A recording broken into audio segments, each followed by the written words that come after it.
Hi, it's Jeff Chalmers here from discoverdouble-bass.com. Thanks for checking out this video. It's a little bit different today. I'm going to be answering two questions that I've received on thumb position, and I think that they will really help you if you're also working on thumb position to get your head around the best way to approach it. So let me answer those for you right now. Well, the first question came in from Ricard, who's a member of the Discover Double Bass study group, which is a private support group that I run for people who bought any of the products over at the website. So you can ask me questions and get some feedback on your playing. Now, Ricard wanted to know, why don't I use the little finger to play the G harmonic when we're moving in and out of thumb position? It really would make a lot of sense if you think about it, because up to that point, we've always just used fingers 1, 2, and 4. So why not use 1, 2, and 4 here? Well, there's a couple of reasons. One is that if you're using this three fingers technique, there isn't really enough space to get a kind of clean hand shape. I also find I have to extend my arm further around to reach the harmonic. And I think that that can throw the hand shape out of alignment, and I struggle to maintain the semitones there. Now, there are other bass players who sometimes play with one finger per note, and that is an option. But my preferred method is to use three fingers and to play the G with your third.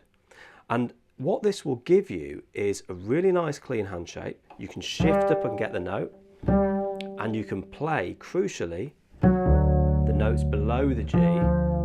So if you were aiming for this F sharp, which I'm playing with my second finger right now, I would be thinking about the third finger hitting the G, and then maybe down to the F sharp, G. It's a really great way to to navigate around the bass comfortably and make sure that you've got these extra notes available to you, rather than just using the little finger for the harmonic. Now, the second question came in from Bill, and his question was a similar one. He was saying, is it okay for me to use the thumb to play the harmonic all the time? Because he was struggling to get the stop pitch in tune, and it's easier to play the harmonic. But as bassists, they pop out of our lines, and okay, they're nice. I like that sound, especially when there are notes ringing underneath. We use these, harmonics. It sounds great. But if we add them in sort of indiscriminately, they can kind of get a little bit annoying after a while. And we also neglect the opportunity to add vibrato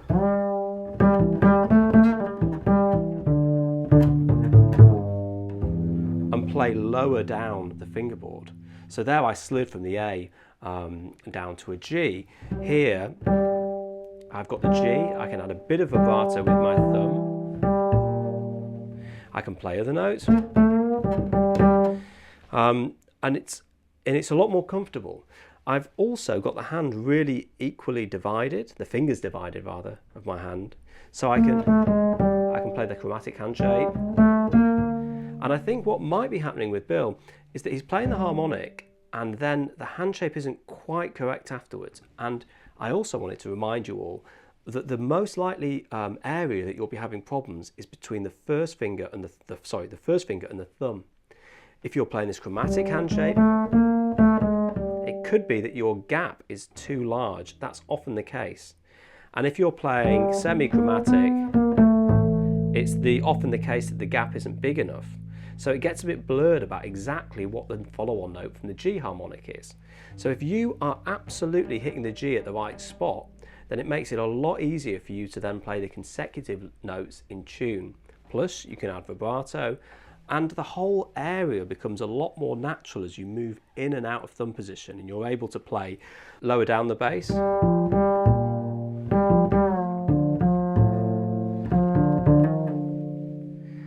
And it just seems a lot smoother than kind of having the lower standard position peppered with harmonics and then a few extra notes up at the top. It makes everything kind of mold together. Well, I hope you found that useful. Thanks so much to Ricard and Bill for sending those questions in, and hopefully I've answered them for you and given you my view, and the other community members in the study group will also have been chipping in at those threads as well. So if you'd like more lessons like these extra bonus lessons where I'm answering questions, make sure you hit that like button to let me know. This is a new thing for me to answer these on YouTube, but if they're useful to you and it helps you with your playing, I'm happy to do more of them. So best of luck with your practice. I'll see you next time.